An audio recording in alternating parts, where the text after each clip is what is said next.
খুব সাবধান, এই চিটিং বাসদের থেকে দূরে থাকবেন, ওদের ভিতরে আমার লোক আছে। নমস্কার, সময় ৩৬৫ ফেসবুক পেজে আপনাদের সকলকে স্বাগত জানাই। আমি উপস্থিত আছি পশ্চিম মেদিনীপুর জেলার কেশিয়ারি ব্লকের কেশিয়ারি বাজারের ওপর।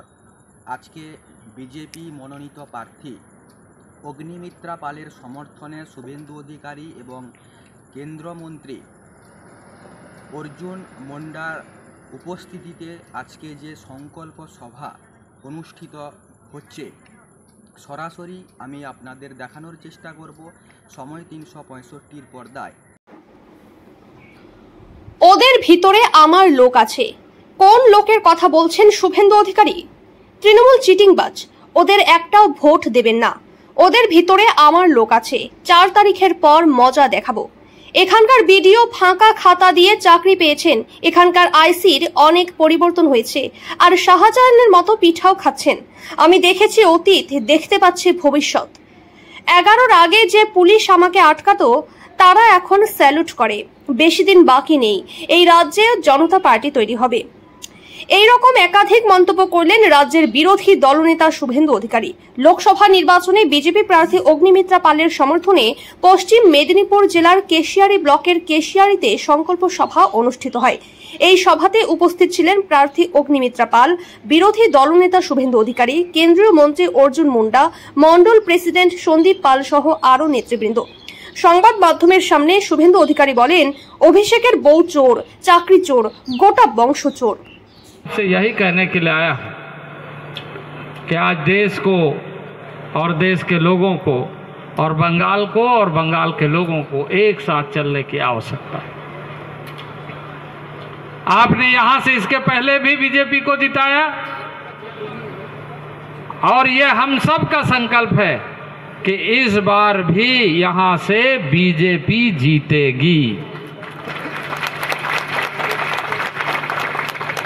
भारतीय जनता पार्टी का प्रत्याशी देश के पार्लियामेंट में कमल का फूल लेकर के निश्चित रूप से यहां के जनता के आशीर्वाद के रूप में जाएगी। ये कहने के लिए आपके बीच में आया। হাই স্কুলের বড় মাঠে এখানকার বিডিও মহোদয় মনে হয় পাবলিক সার্ভিস কমিশনে ফাঁকা খাতা দিয়ে চাকরি পেয়েছেন, আর এখানকার আইসি, ওকে আমি চিনি, বিশ্বজিৎ হালদার, ও বেটাকে আমি ভালো চিনি। অনেক পরিবর্তন হয়েছে, শাহজাহানের মতো পিঠাও খাচ্ছে। পিঠা খায় তো? তার দুজন অবজেকশন করেছেন, এলওপি কে মিটিং করতে দেওয়া যাবে না।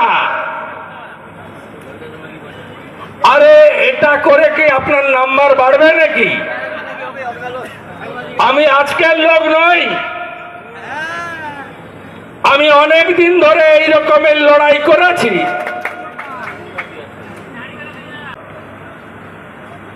কি বলছে বাড়ি দেব? কালকে মোদিজি আসবে খড়গপুরে। আমি মোদিজির সঙ্গে কর্মসূচিতে আরামবাগে ছিলাম।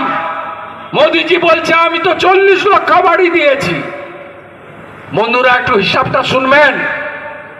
4 থেকে 14 কংগ্রেসের সরকার, ইন্দিরা আবাস যোজনা, ইউনিট প্রতি 25,000-এর বাড়ি কত টাকা দিয়েছে পশ্চিমবঙ্গকে?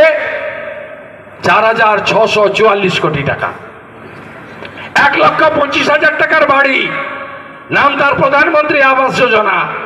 14 থেকে 22 কত টাকা দিয়েছেন নরেন্দ্র মোদী? 14,600 কোটি টাকা। 14,600 কোটি মানরেগাতে 45। এত বড় আজকের এই সভা কতটা প্রভাব ফেলতে পারে বিরোধী দলের উপর, সেটাই আজকে দেখার বিষয়। কেশিয়ারি থেকে অনুপম জানার রিপোর্ট, সময় ৩৬৫।